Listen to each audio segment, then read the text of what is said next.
तोरखम पर पाकिस्तान अफगानिस्तान सरहद की बंदिश का मामला। तर्जुमान दफ्तर खारजा ने अफगान वजारत खारजा का बयान हैरान कुन करार देते हुए कहा कि अबूर अफगान हुकाम तोरखम बॉर्डर पर आर्जी बंदिश की वजह बखूबी जानती है। तफसीलात के मुताबिक तर्जुमान दफ्तर खारजा पाकिस्तान ने कहा कि अफगान वजारत खारजा का बयान हैरान कुन है।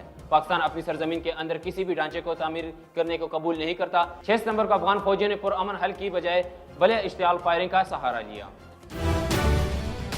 सबकदोश होने वाले चीफ जस्टिस पाकिस्तान उमर अता बंदियाल ने नामजद चीफ जस्टिस काजी फाइज ईसा की अपनी अलविदाई तकरीर में तारीफ की है। चीफ जस्टिस पाकिस्तान उमर अता बंदियाल ने अलविदाई तकरीर में कहा कि बिलाशुबा मेरे भाई जस्टिस काजी फाइज ईसा काबिल तारीफ हैं।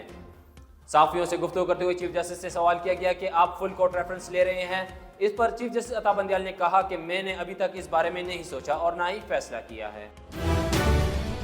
खेलों की खबरों से आपको आगाह करते चलें कि एशिया कप के सुपर 4 मरहले के रिजर्व डे मैच के लिए भारतीय क्रिकेट टीम स्टेडियम पहुंच गई, लेकिन कोलंबो में बारिश का सिलसिला ना रुक सका। भारतीय क्रिकेट टीम के स्टेडियम पहुंचते ही बारिश दोबारा से शुरू होगी। इस वक्त कोलंबो में मूसलाधार बारिश हो रही है, जबकि पाकिस्तानी टीम अभी होटल से स्टेडियम नहीं पहुंची। इम्कान जाहिर किया जा रहा है कि आज पाकिस्तान और भारत का मैच ताख़ीर का शिकार हो सकता है।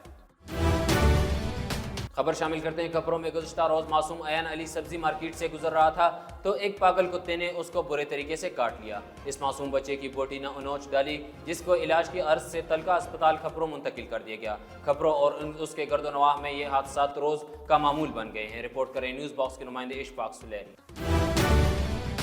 डकैत गैंग का सरगना 3 साथियों समेत गिरफ्तार। चुनिया थाना इलाहाबाद पुलिस की कार्रवाई। असलम डकैत गैंग सरगना 3 साथियों समेत गिरफ्तार कर लिया गया है। पुलिस चुनिया मुलजिमान के कब्जे से लूटी गई रकम, जिसकी मलियत 2 लाख रुपए, नाजायज असलहा और 4 मोटरसाइकिलें बरामद हुई हैं। पुलिस चुनिया मुलजिमान असलम, आसिफ, रशीद और मंजूर दुकानों और रोड डकैतियों की वारदातों में मुलविस थे।